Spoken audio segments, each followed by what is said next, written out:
Are you dying? I don't know. I just heard a rumor that you are dying.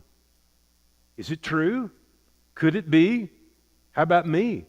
Do you know someone that is experiencing death? I want you to know I have got a remedy for you. I've got good news. Cliff Briscoe here again today. Why don't you share this with someone? If you like it, tell us so and subscribe. We would really appreciate that. Death.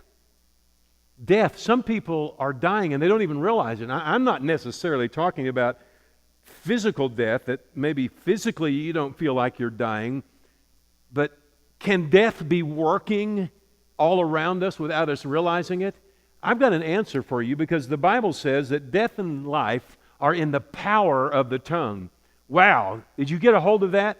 Death and life are in the power of the tongue. Two things are in your tongue. Two things are in your mouth. Death, life. Life, death. Coming from your mouth.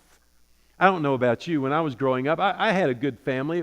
It wasn't bad at all. I had a great mom, a great dad. But kind of in the area of the world that I grew up in, we kind of bent toward the negative, that kind of just thought negatively, and there was negative things, coming out of our mouth, like, oh, well, it's not a matter in our family if you're going to get cancer, it's just when.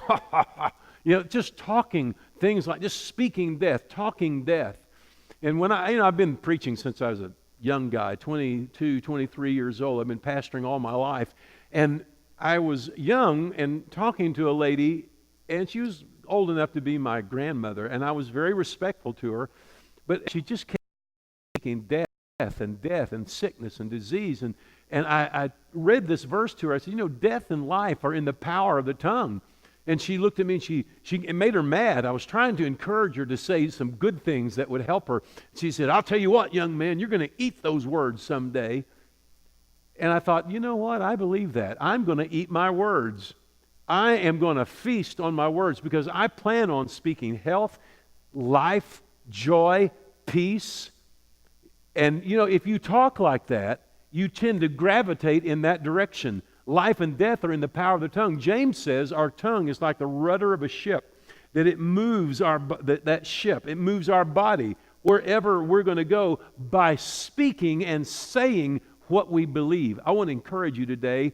Death and life are in the power of the tongue. Which one are you going to choose?